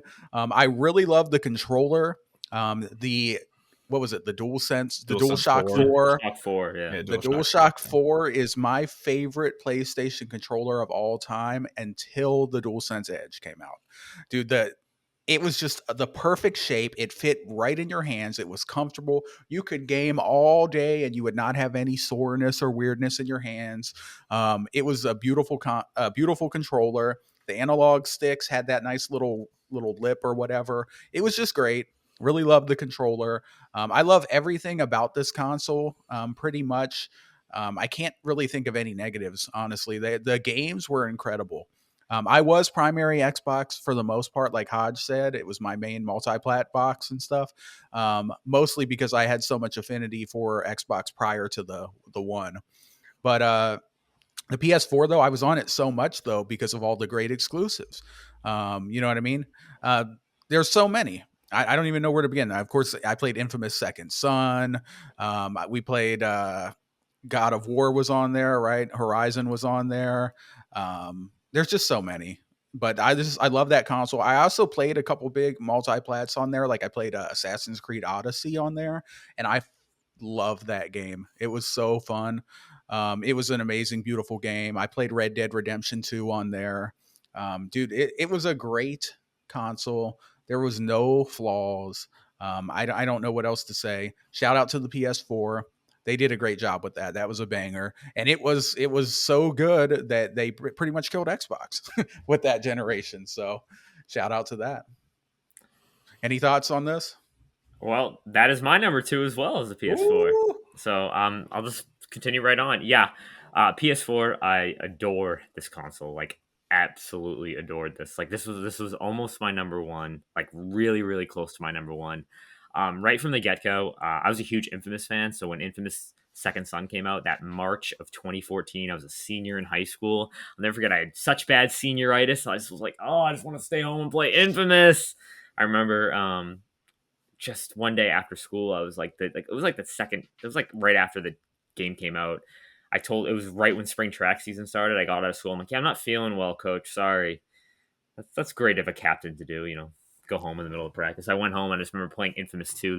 That weekend it came out, my friend Trevor came over and we just, that kid that I mentioned earlier, and he just watched me play Infamous Second Son the entire time, and we were blown away by how good it looked. Like, I'll never forget, like, Delson, like, it looked like we've never seen anything like that before.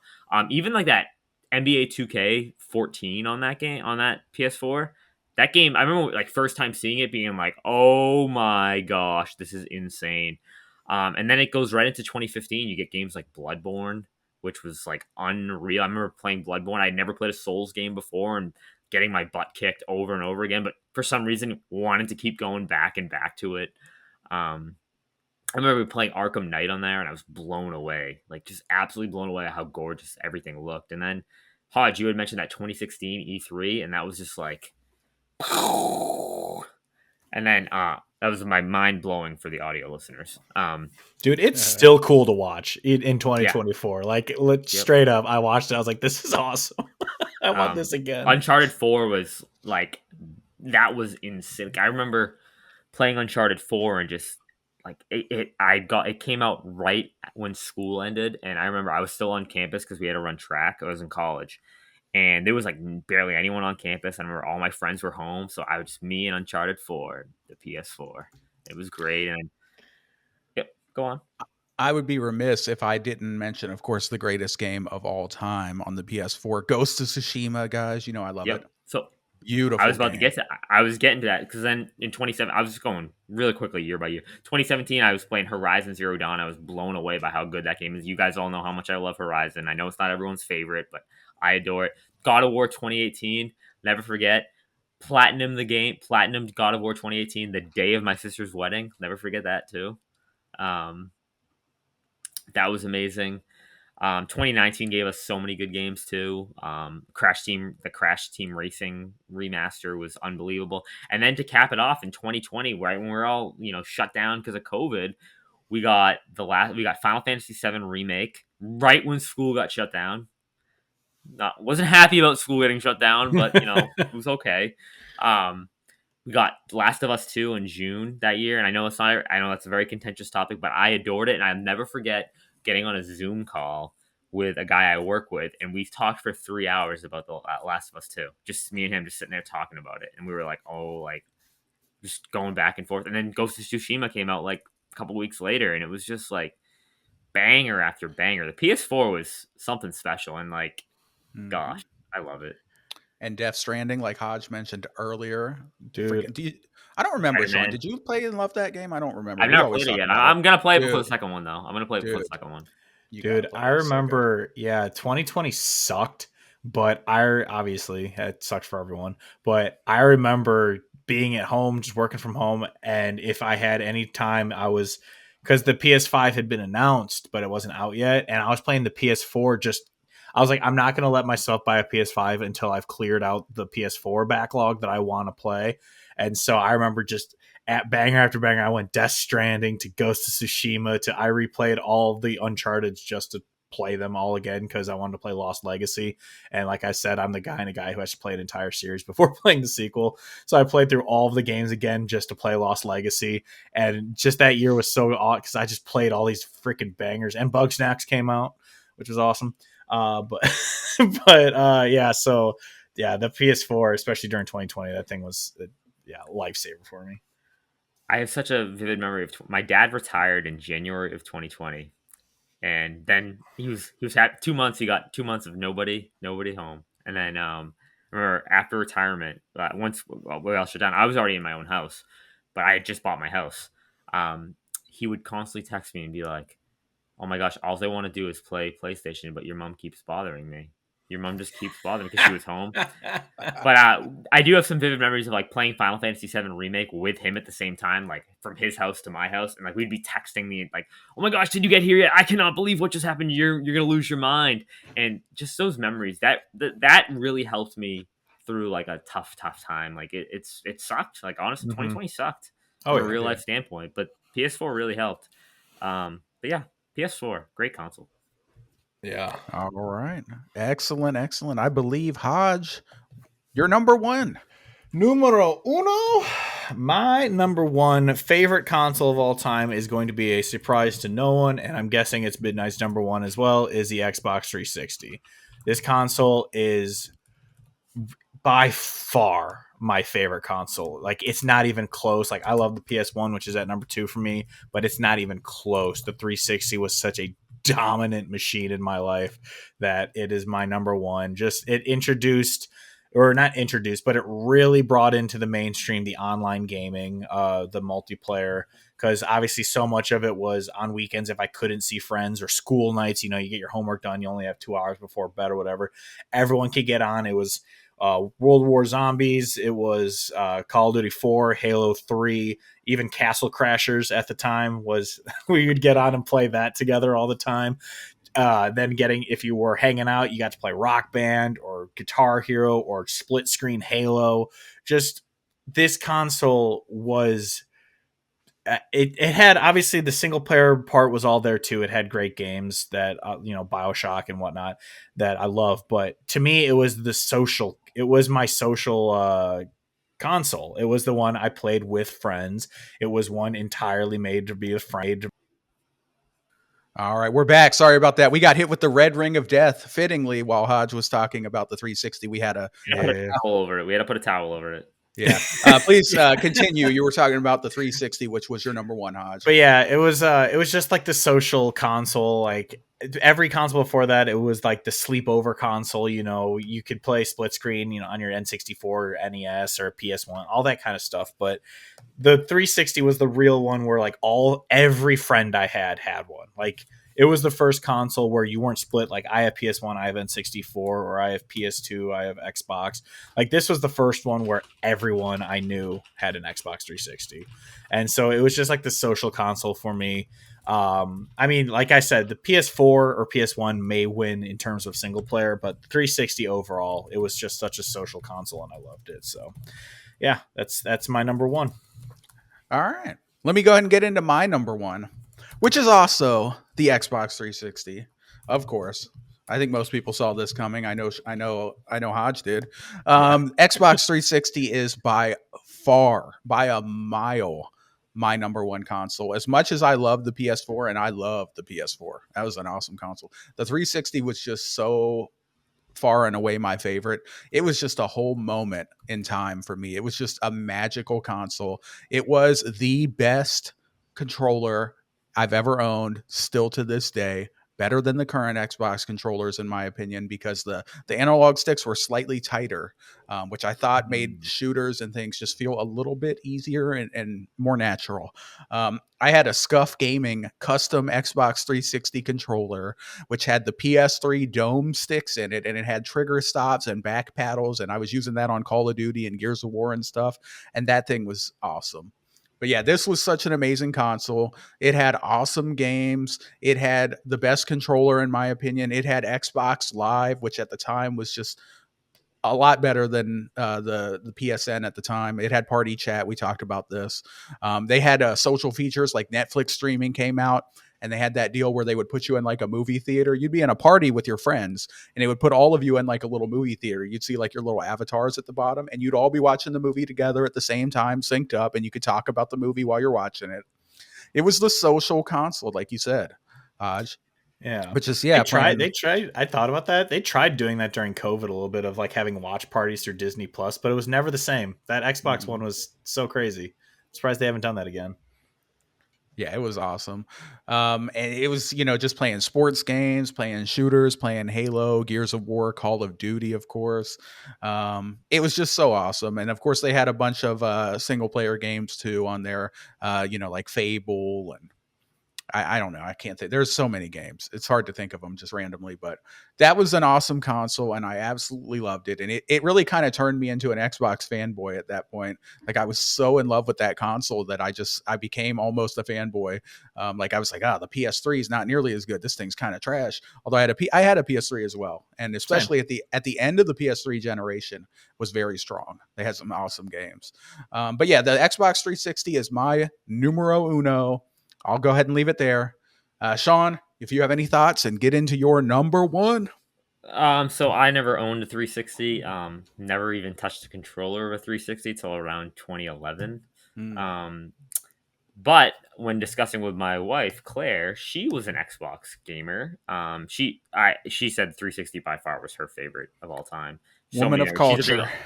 She's a big online gamer, so it's like the 360 was like right up her. Her and her brother played so much. She would tell me they played so much Halo, so much Call of Duty. That's where she really got into her Call of Duty bag, and she's still there. But yeah, the 360. Like I said, I don't really have anything to say more. But Halo 3, great game, even though I played it in 2021. Great game, awesome game. All right, so my number one is going to surprise a lot of people. Okay, my number one is the PlayStation 5. I love the PS5. I think it's great. I think it's the perfect evolution of the PS4. It can play all your banger PS4 games. I think it's delivered some fantastic games, whether or not you agree that they are, exclusive to PS5. Like, I think Ragnarok, that's a PS5 game to me. Like, I know it's on PS4, but that's a PS5 game to me. I played it on PS5. That's where I played it. Horizon Forbidden West, it's a PS5 game to me. I don't really care if you can play it somewhere else. I played it on PS5 and I absolutely loved them. And I don't think it'd be possible without the PS5. I know they had. Not that. I don't think it would be the way I played it. I don't think I would enjoy it as much if it was like a PS4 game, just a PS4 game. It gave me Final Fantasy VII Rebirth, like unbelievable game. Mm-hmm. It's just some unbelievable games. Like a lot of the Trails games are over here now. Some of them are on PS4, but some of them have been coming to PS5, and they're coming a lot sooner because the developers have said that the PS5 is so much easier to develop games for now, that they've it's just evolved so much that I love it. I love the DualSense. I think it's a fantastic controller. I love I know a lot of people give the UI, a lot of PS5, a lot of flack, but it's grown on me so much. I tried to go back to the PS4 UI, just I booted up the PS4, and I loved it at the time, but I'm like, all right, I kind of like the PS5 a little bit more. The UI, I think it's a little bit snappier and a little bit easier. I think the store boots up a lot quicker on the PS5 in general. I like what Sony's done with the PS. I know it's not exclusive to PS5, but I mean, it's kind of it launched, during the PS5 era. I've liked what they've done with PS Plus. I think it's a really good alternative to Game Pass. It's not quite Game Pass, but I think it's a good alternative. And I primarily play all my games on PS5, and I just love the console. I love the look of it. I know a lot of people give it flack. I love that white look, like the white console look. I think it looks gorgeous. And I'm really excited to see what we keep getting forward. Like, I know a lot of people like, oh, we don't have that many PlayStation exclusives. I think there's a ton of exclusives to play. But again, I don't really care. Games could be anywhere as long as I can play them. I really don't care. But yeah, PS5, I absolutely adore it. Spider-Man 2 was fantastic. Even the launch of PS5, like, I know some of those games eventually came to PS4, but like Sackboy's Big Adventure was an absolute banger when it came out. Miles Morales, I adored that game. That was the first game I played on PS5. Demon Souls remake, like, unbelievable. And now we're just gonna wait, and we're gonna get that Bloodborne 60 FPS patch, and it's gonna be great. Bugsnax was a launch game too. Yeah, it was. Yeah, Bugsnax. I didn't play it at launch, but I played it a couple months later. That was actually really good. I liked it. It was like, I love it. I unironically love it. It's a better version of Pokemon Snap. I love it. It's so good. Yeah. Did you play the DLC for it? Oh yeah, I played it on Xbox because it came to Game Pass with the DLC, so I played it through that. I haven't played it on PlayStation, but I want to play it again because I love that game. But yeah, Bugsnax is a good game. But yeah, it's a good pick. Like I said, I've loved my PS5. I've been really satisfied with it. I know a lot of people complain about it, but I think we're just in an era where people complain about everything. A lot of people complain about the Series X. I have no problem with the Series X either. Like, it's a great console as well. People just like to complain. People love to complain. Everyone's miserable right now with the economy and just life, I guess. I don't know. Who knows? But anyway, Sean, I think that's an awesome pick. I also am a big fan of the PS5. It's right there. I use it a lot. Great games, great exclusives, very powerful. A lot of the stuff I said about the Series X is also very true about the PS5. It is very quiet. It's not completely whisper quiet, but it's quiet. You barely ever hear it.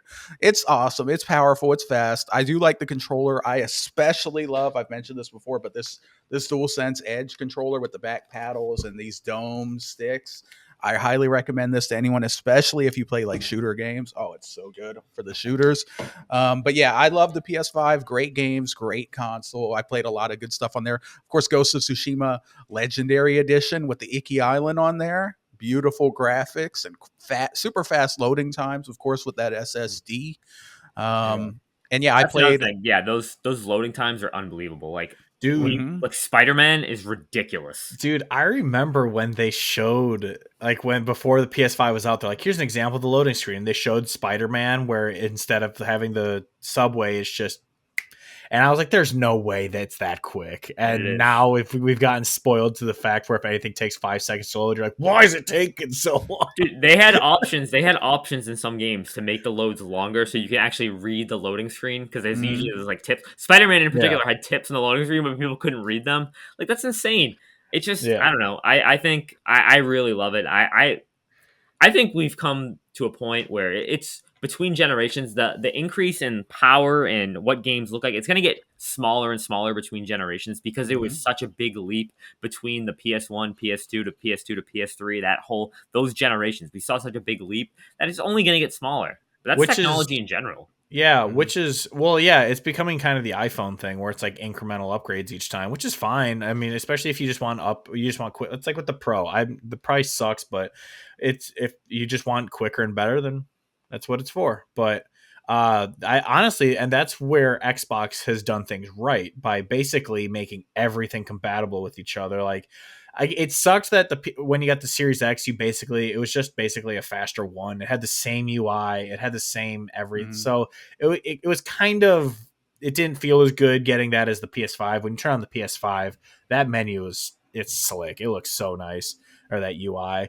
So Xbox, it did kind of suck that it was basically like the excitement of getting a new phone, or if like you upgrade your iPhone, it's the same thing. You like see like, ooh, it's a little quicker, but then you're like, I just an iPhone. It looks exactly like the old ones. So yeah, I understand that, but I mean, I do think the PS5 is ugly. I'm sorry, but it is a great console. Yeah, it's a great console. The only real problem with this generation is the kind of Jim Ryan of live service and sequels. That's really all we've got in this gen, and I would love to see more new IPs. But the console itself, you can't fault the console for that. The console itself is very quick. It's very strong. It's a sweet console. And then the DualSense, if it weren't for the Elite controller on Xbox, the DualSense would be my favorite controller, because that controller, if it feels good, the rumble when actually utilized is awesome. I do not have the Edge. I recommend it, dude. That's really good. With the kind of with the way Xbox has been kind of treating their console lately and not really caring for it anymore, I might end up switching over back to being a primary on PlayStation, which I haven't been since PS2. Because if I get the Edge and it's as good as the Elite, then, because that's the only reason I'm still doing FPS on Xbox, because the Elite is so good. And so if I have that on PlayStation, I might not have the need to be on Xbox anymore. So I might try for that like 30th anniversary one, just because I would want that one. But yeah, it's the PS5, with the Edge and the speed and all that. It's great console. So it's not in my top 5, but it is a fantastic console. One last thing before we finish the show off, and this is going to be a discussion for a later date, but I want to put it in our minds. I was thinking about this. Hodge, you brought up the live service. I really think, has free-to-play games like Fortnite, have they done more harm than good? Yes. To consoles and to video games in general? It's just an interesting question. I think we could maybe do a DLC episode on that, where we have a little debate about it. It's definitely more black and white than yes or no. So yes and no, I would say. So yeah, that'd be a fun conversation to have at some point. I was thinking about it this morning, actually, when I was out running. Yeah, we'll add that to the doc to be an episode later on for sure. Yeah, because that is an interesting question and discussion to have. We could do that. Indeed it is. All right, boys. Well, that was a really great list. Great time. Some great consoles. Great experiences. I also want to give a shout out to the personal computer, the PC. This is not a console, so I didn't include it. But if PC was included, it would have been in my top 5. It would probably be like around 3-ish, because I do love me some PC gaming, especially back in the day. I played a lot of Age of Empires and MMOs and stuff on the PC. Great time. So shout out to the personal computer. PC Master Race, stand up.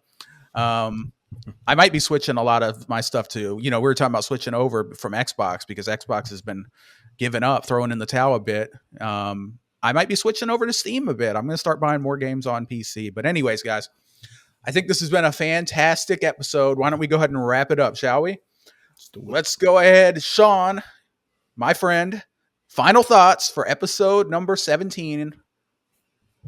Fabulous episode. I love talking video games with you guys. I look forward to this every 2 weeks. Like, I really, really look forward to this every time we do this. And I love talking about consoles. So much nostalgia. I'm such a memories nostalgia guy that this really I want to boot up some of these old consoles right now. Mm-hmm. No doubt. When you talk, sorry. I guess this will be my final thought. When you talked about having the CRT with the NES, I was like, I really need to do that when I get my own place again.